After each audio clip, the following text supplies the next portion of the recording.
All right, folks. Well, let's go ahead and get started putting some data into our spreadsheet.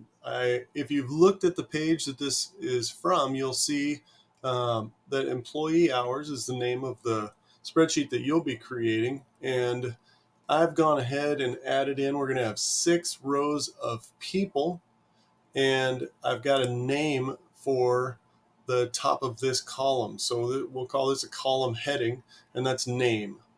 So below that, I've got the names of 6 famous soccer players. You are welcome to use whatever people that you would like to in here. But there's something I want you to notice about this, and that is that some of these names don't fit into the column that they're in right now. We're going to talk about that later, but it's kind of funny because this, for example, this Robert Lewandowski, his name goes all the way over, and sometimes people are inclined to click on this cell to edit the text that they see right here. But that text doesn't live there. That text is just going over into that cell because nothing at all lives in this cell. And as long as there's nothing in that cell, then the text will feel free to roll over the top of it. As soon as I add something to that cell, we're going to be doing employee hours, so I'm going to add an 8 right there.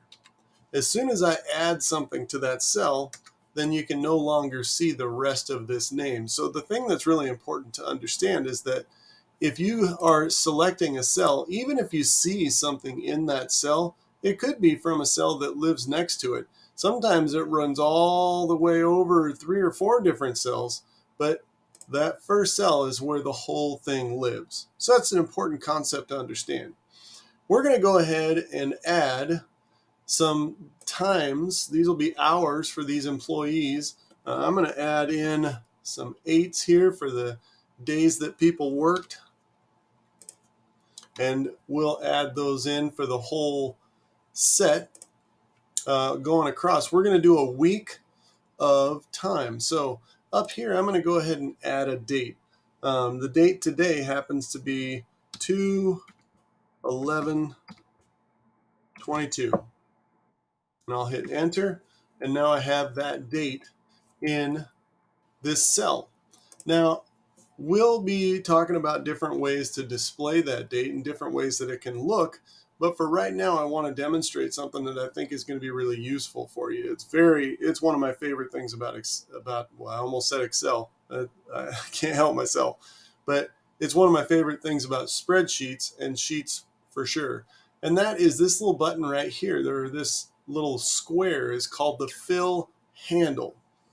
Now, if I take that and I drag the fill handle, then basically I'm telling it, hey, I'd like you to fill these spaces. And I want you to be smart about it. I don't want you to just fill it with exactly the same thing I had. If you can tell what it's supposed to be further along, then make that work for it. And so in this case, it's going to look at that date and it's going to go, I bet they didn't want to have that same date in there over and over again. I expect that they wanted to add some other dates, probably the ones that come after it. So when I let go here, you'll see that it anticipates what I'm thinking, and it actually continues the sequence until I've got a full week of dates here.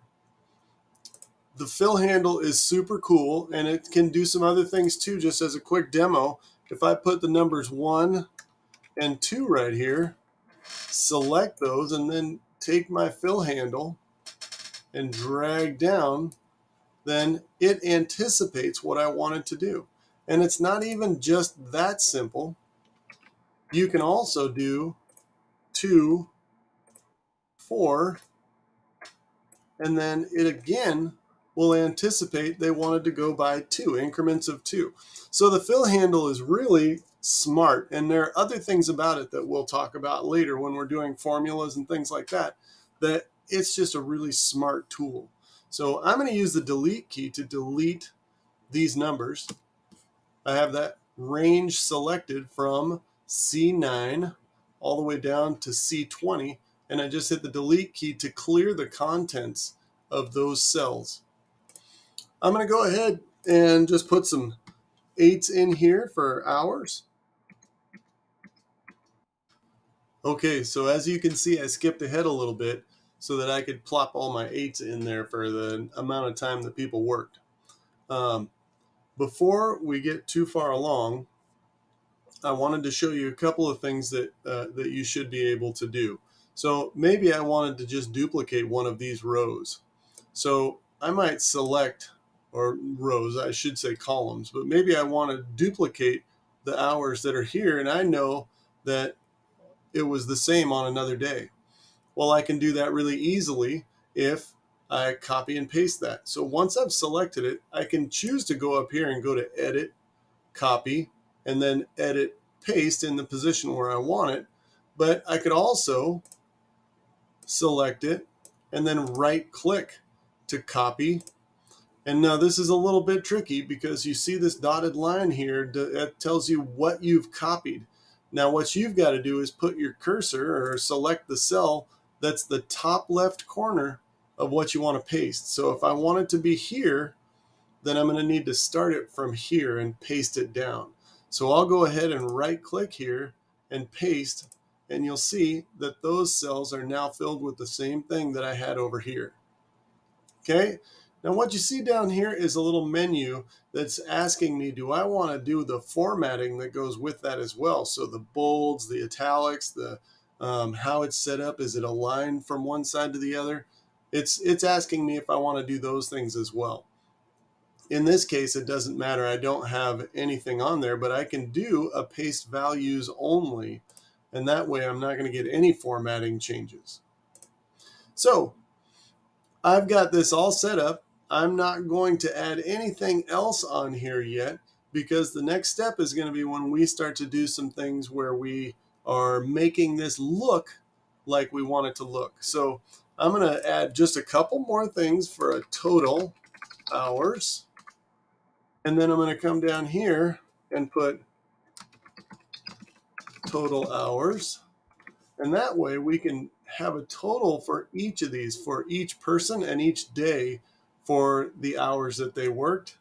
And that'll be the next thing that we're going to handle is making this look good so that it's easy to see where the information is.